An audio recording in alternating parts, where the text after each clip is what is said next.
Cross. I'm from Prague Lake. I'm 23 years old.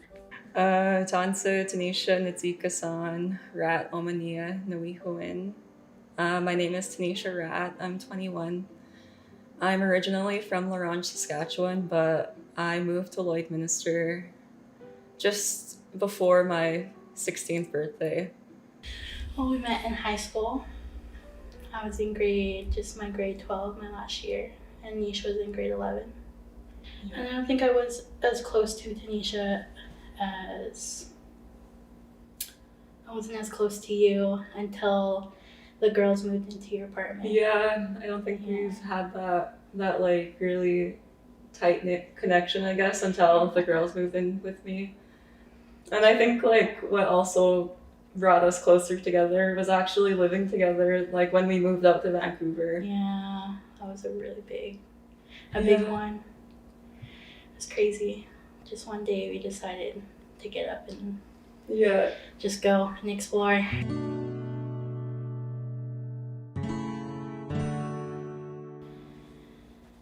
I think it was more of us, I guess, being there for each other in times where it was dark. Yeah. Like it was based on the hardships that we went through. Yeah. And like telling each other that we can break those like cycles or whatever, you know. Yeah. And same as my sobriety, like, you know, I'm 2 years sober now because Nish keeps pushing me to be sober. I remember just recently, earlier this year in January, we celebrated your 2-year sobriety, and I remember just coming home with like a 6 carton of cupcakes, and then we pulled out some old candles and we just had like a celebration together, which was nice. Yeah, I think a lot of those celebrations, because like even the smallest moments in our lives, like Nish passed her midterm or she finished her paper that took really long, you know, all those were special occasions that we celebrated, like those little moments. And I think like you know, bringing awareness to those accomplishments that really built. I think like just as much as us being there together in like the times where it gets hard is that we're there even in like our times of accomplishment. Yeah. And everything in between. As well as like, I think also as well as our goal to reconnect with our culture has brought us close together as well. Because like, you know, for the longest time we were going to the beach and giving tobacco offerings or just, you know, connecting back to our traditions was what really also brought us together. Like going to Cree class together, going to the Cree retreat. Yeah. Those are really good experiences, and I'm glad I got to experience it with you.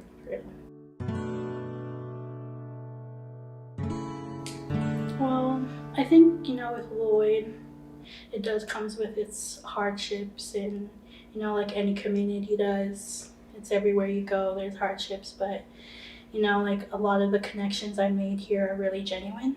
Yeah. Whether it's a random person I just met or, you know, like just the other night we were at Sticks and this woman came up and looked at Nish and said, you know, there's this beautiful aura about you. Like, it's really big, you know, like she's seen something in Nish and that's what I see as well, you know, like that light.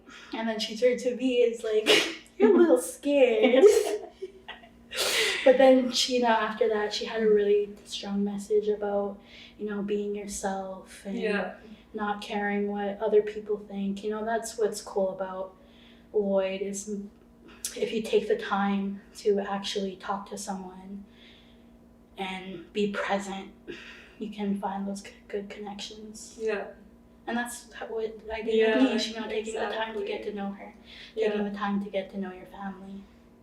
I think it's really, I think that's the thing I liked about Lloyd was all my connections I made are here. Yeah, I agree. Like I moved here in just such a, I don't know, just a weird time in my life because I was getting close to graduating high school and I just moved so much in my life that, I don't know, it was weird having to reconnect all over again, but I'm glad I had to do that with you guys because you guys just made me feel safe.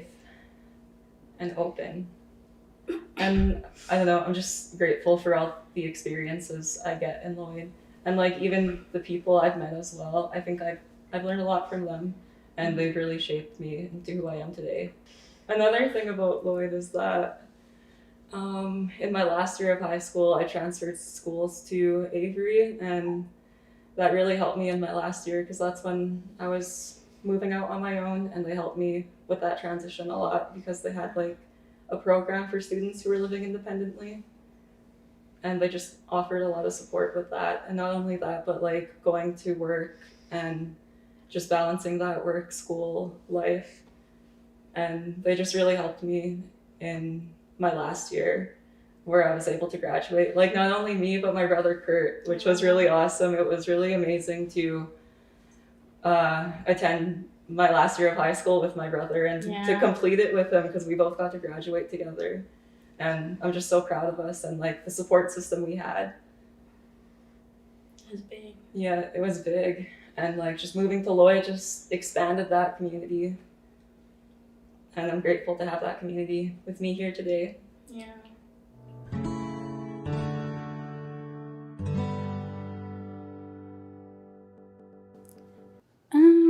I think for the longest time I did lose my teachings and traditions for the longest time, especially being in BC. You know, you get so busy. You get so busy with the life out there, and it's fast paced. You know, you go to school, you go to work, you're doing this and that. I think, but then, you know, having Nisha and Lexa out there, I think really helped to keep home close in my values and my culture, because there's little moments where, you know, Nish will be like, hey, let's go to the beach and do an offering, you know. And so we would do that. We get our bundles ready. We would take the 1.5-hour bus ride all the way to West Van and set up and sit there, you know, have our little moments with our tobacco offerings and release them to the ocean.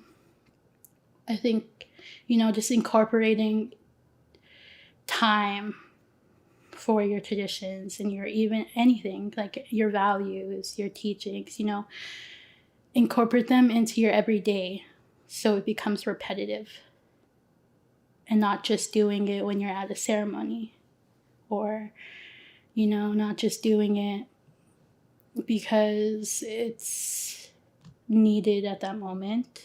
Like, you know, when you have someone come and share their knowledge, not just, you know, doing it then as well, you know, just carrying it into your everyday life, I think is always keeping them close. Because I think, you know, with me praying every day, that's me constantly using my teachings from my Muslim, I think. And as well as, like, I think over the past, like, year, and getting to live with Nish and getting to live with Alexa, it's kind of crazy because we're constantly bouncing our beliefs off each other. And it's cool because, you know, people come to me and be like, well, how do you have so much faith in so much things, you know? And like, I don't know. And it's cool to see Alexa saying she has faith in every day because, you know, because I had faith in that. I don't know. It's just, I guess, sharing my culture or my values without putting it on people and forcing them to view it my way. It's more like, I'll give you this and I'll share this with you, but you don't have to take it, you know? You don't have to believe in it. And I think it's also surrounding myself around people who do have that respect, who share that common respect of coming into someone's place and listening to someone. See, that's all you have to do is listen. You know, that's all you have to really do. You don't have to live by someone's everyday what they taught you or what you were hearing. You don't have to do that every day, but as long as you respect the story that someone is sharing, because that's the only way you'll learn.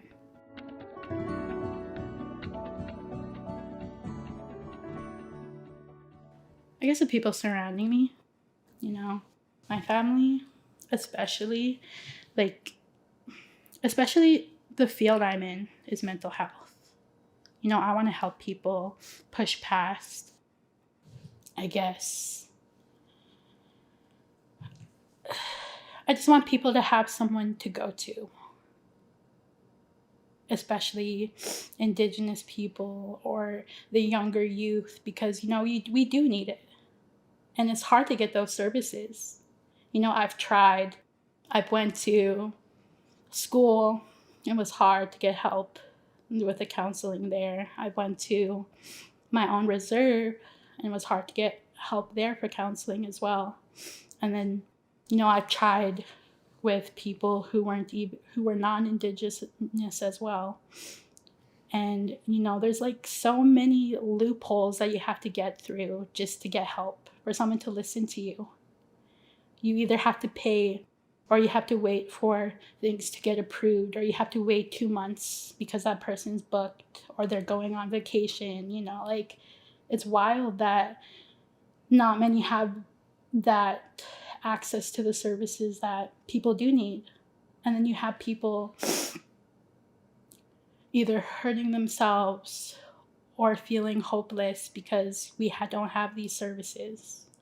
And I want to change that.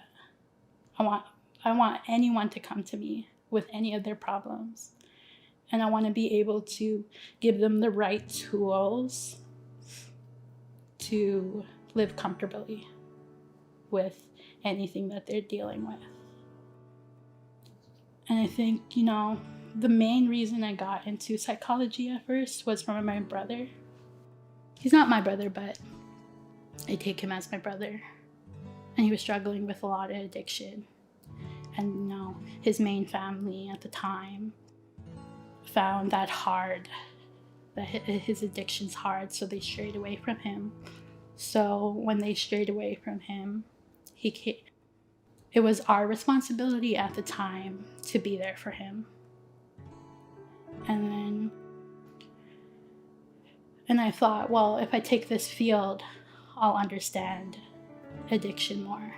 I'll understand the disorders and, you know, schizophrenia. I'll understand that. So I'm better equipped to help my brother.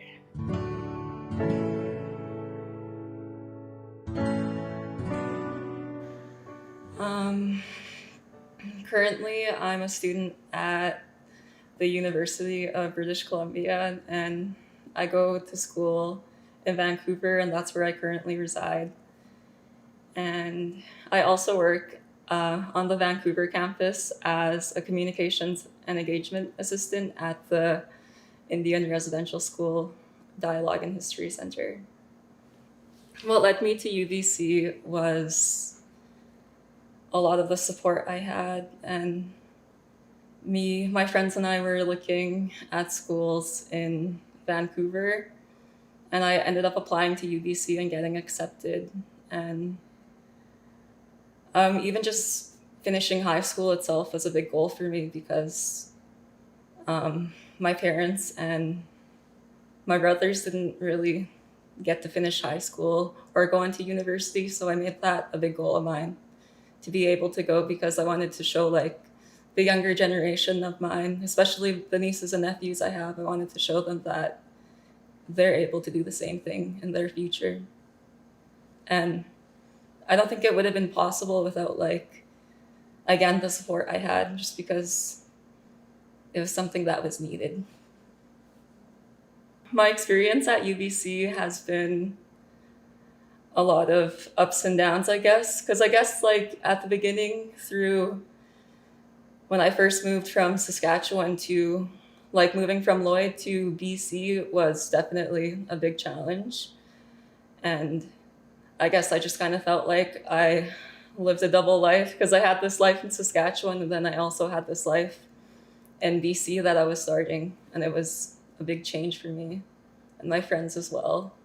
But since going to UBC, I'm now in my third year, and it's been going well for the most part. I really enjoy my job, and I enjoy the work that I do there, and I enjoy connecting to other people on campus, especially the Indigenous community.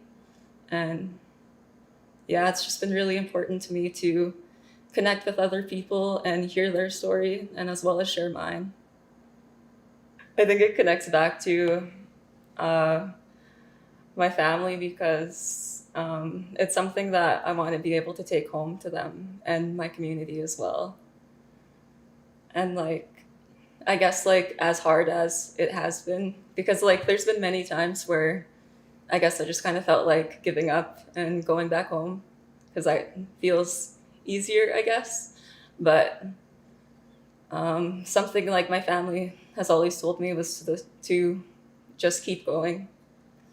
Like even if it's hard, even if there's those like trials and tribulations that come along with it, to just keep going. And like, I don't know, my dad just told me that too. Like that's always been something that his mushroom told him. So I don't know. I just want to be able to pass that along to my family, like my nieces and nephews do. I think it's so important to them because there's a lot of teachings that I want to be able to learn that I am learning right now, and I want to be able to pass it down to them.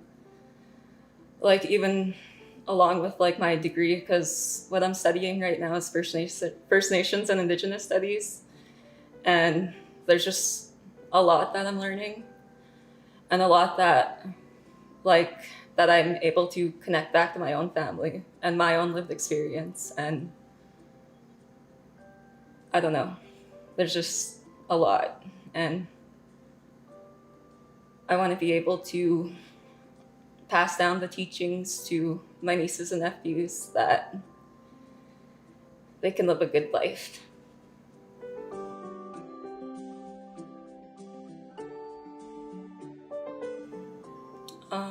A key lesson that I've learned in the it was 2 years ago, just before I moved out to university.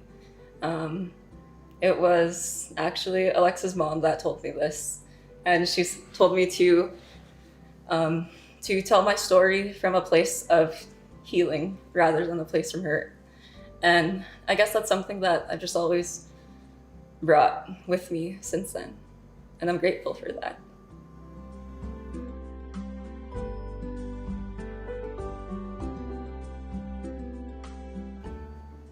In the next 10 years, I want to be able to, of course, bring my degree home to my family, but I would also like to further my education and go for my master's degree eventually, because there's a few programs that I've been looking at UBC that I think align with the future career path that I like, which is working in community with Indigenous people. And something that really inspired me to do that was my Auntie Crystal. She inspired me by doing so just because with my grandma that I mentioned earlier, she fled a lot of abuse that was experienced within my family in Saskatchewan. And I don't know, it's just really amazing to see the life she was able to build for herself and her family and her extended family. Like she was able to support her nieces and nephews in the process, such as myself and my brothers and my mom too. She's just so strong, and she instills a lot of that strength in me.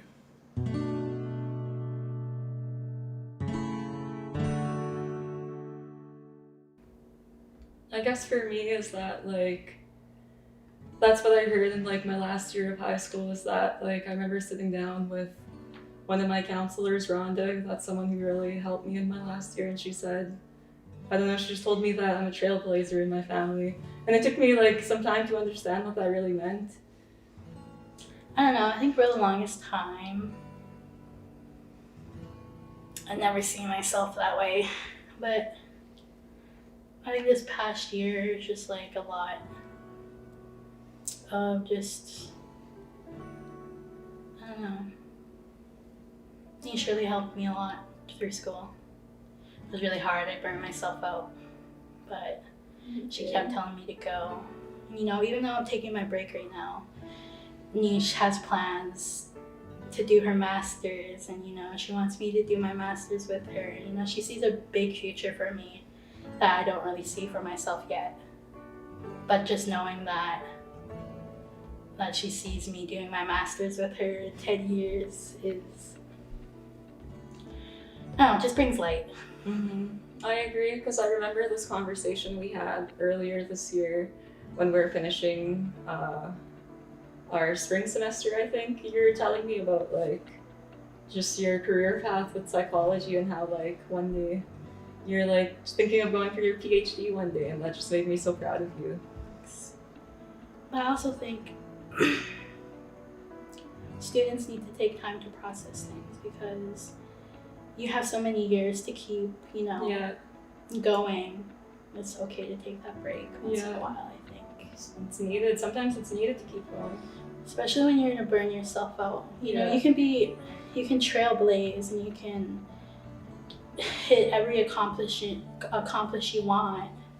But there's gonna be a time where you're gonna need to slow down. Yeah, I agree. There has to be that time where you can slow down and take that time for yourself to just recuperate. I think Niche and, you know, living with Niche and living with Lex, that has taught me a lot. That even my little accomplishments are good enough. Yeah. I'm grateful for you guys for teaching me how to take care of myself so I can take care of the ones I love. Yeah. Insane. It's crazy that that's only like, what, 3 to 4 years of just knowing each other. It's like, I know. we already have like planning a future. Like we even planned, you know, this series with Lex. And like, it's cool to see everything unfold. Yeah. Just because we believe in each other that much. And now we're here. Yeah. It's really cool. The future is now. The future is now.